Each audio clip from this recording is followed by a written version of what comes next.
ओम नमः शिवाय। दोस्तों, आइए हम जानते हैं कि हमें मंगला गौरी की पूजा कैसे करनी है। तो देखिए दोस्तों, मंगला गौरी की पूजा सावन महीने के हर मंगलवार को पड़ती है।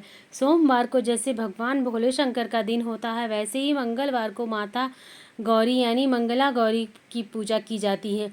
ये पूजा आप अपने घर में भी कर सकते हैं या फिर मंदिर में भी कर सकते हैं। मैं तो ये पूजा अपने घर में नहीं कर मंदिर में ही करती हूँ। ये हम हर दिन शिवालय जाते हैं, तो आप अगर माता का मंदिर हो तो वहाँ पे ही आप मंगला गौरी की पूजा कर सकते हैं। माता मंगला गौरी सावन के महीने में हर सुहागन स्त्री के लिए सुहाग का वरदान देती हैं, इसलिए मंगला गौरी की पूजा की जाती है। कुंवारी कन्या भी अपने अच्छे वर के लिए मंगला गौरी की पूजा करती हैं।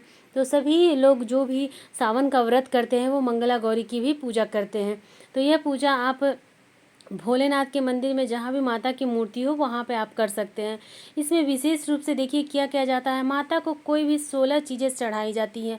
16 श्रृंगार की सामग्री हो, 16 फूल हो, 16 तरह के प्रसाद हो, या फिर आपको कुछ ना मिले तो आप 16 तरह के पत्ते ही ले सकते हैं। क्योंकि भगवान भोले शंकर को पाने के लिए माता ने कई वर्षों तक पत्ते खाकर ही अपनी जीवन बिताई थी और तपस्या की थी। इसलिए माता को आज के दिन यानी मंगला गौरी पूजा के दिन 16 तरह के पत्ते चढ़ाए जाते हैं। यहाँ पर मैंने 16 फूल लिए हैं, माता के प्रिय गुड़हल के फूल जो हैं, तो मैं यहाँ पर 16 फूल चढ़ा रही हूँ। आपको जो भी मिले आप 16 श्रृंगार की सामग्री समर्पित कर सकते हैं, या फिर आप 16 तरह के पत्ते ले लीजिए, बहुत ही आसानी से आपको मिल जाएंगे। कोई भी पत्ते किसी भी पेड़ पौधे के हो, अकवन, धतूरा, आंकड़ा, जो भी फूल का, गुड़हल का फूल हो, जो भी पौधा आपके घर में हो उसका 16 पत्ता आप ले लीजिए। श्रृंगार की सामग्री लेनी है और सबसे पहले आपको भोलेनाथ की पूजा करनी है, उसके बाद माता की पूजा करनी है। तो आज के दिन माता सुहाग बांटती हैं। सावन के महीने में माता सुहाग देती है। जिस तरह से भगवान भोले शंकर की विशेष पूजा होती है, उसी तरह सावन के मंगलवार के दिन माता गौरी यानी मंगला गौरी की पूजा होती है। तो आप ये पूजा अपने घर में भी कर सकते हैं। घर में आप कैसे करेंगे ये मैं आपको आगे वीडियो में बताऊँगी, लेकिन मंदिर में भी जाकर कर सकते हैं। प्रतिदिन जैसे आप शिवालय जाते हैं तो जहाँ माता की भी मूर्ति होती है वहाँ आप जाते हैं तो माता की पूजा वहीं कर लीजिए। श्रृंगार की सामग्री चढ़ाइए। एक आपको जटे वाला नारियल चढ़ाना है, उसमें आप अपनी मनोकामना करते हुए मौली लपेट दीजिए, उसके ऊपर दक्षिणा रखिए या फिर सुहाग की चीज़ें रखकर साथ में दान कर दीजिए। माता को समर्पित कीजिए फिर दान कर दीजिए। पहले आप बाबा की पूजा कर लीजिए, उसके बाद माता की पूजा कीजिए और साथ में सभी चीज़ें, भोग प्रसाद जो भी आप लेके जाएं चढ़ाइए, दक्षिणा हो चढ़ा दीजिए। और अगर पंडित पंडिताइन हैं तो दान कर दीजिए, नहीं तो आप कुछ सामग्री अपने लिए लेके आइए, कुछ आप अपने घर में जो भी बड़े हैं उनको दान कर दीजिए। तो इस तरह से आपको बहुत ही प्रेम पूर्वक, बहुत ही सरलता से मैंने मंगला गौरी की पूजा के बारे में बताया है। माता को सुहाग की चीज़ें ज़रूर चढ़ाएं। सुहाग की चीज़ों में आप हरे रंग की चूड़ियाँ हों, उसके साथ साथ लाल रंग भी ज़रूर चढ़ाइए, क्योंकि माता को लाल कलर बहुत अधिक प्रिय है। तो आप जब भी हरे रंग की चूड़ियाँ चढ़ाइए। हरे रंग तो भोले बाबा के लिए चढ़ाया जाता है। आप घर में भी जब भी चूड़ी पहनिए तो हरे रंग की चूड़ी के बीच में एक लाल चूड़ी ज़रूर पहननी चाहिए, क्योंकि लाल माता को बहुत अधिक प्रिय है और सुहाग के प्रतीक है। हरी चूड़ियाँ भी सुहाग का ही प्रतीक है, लेकिन लाल चूड़ी के साथ साथ एक चूड़ी तो हरी चूड़ी के साथ एक चूड़ी लाल भी लगाइए। तो इस तरह से आपको मंगला गौरी की पूजा मंदिर में करनी है।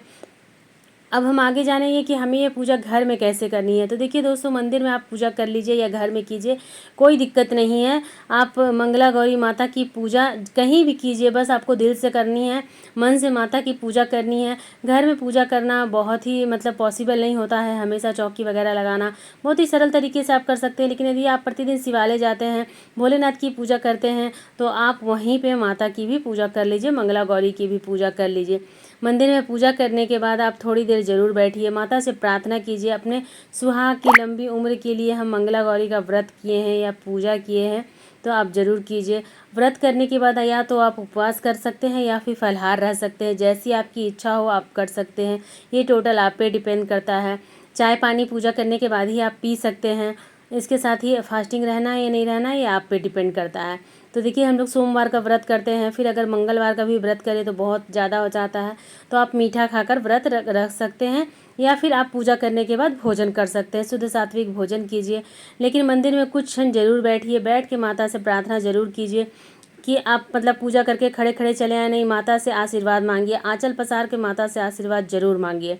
फिर हम घर में पूजा करेंगे तो वैसे ही भोलेनाथ के साथ साथ या तो आप पार्थिव शिवलिंग बनाकर पूजा कर रहे हैं, वहीं पर गौरी माता को भी रख लीजिए, उनका पूरा परिवार रख लीजिए। माता बिना परिवार के पूजा स्वीकार ही नहीं करती।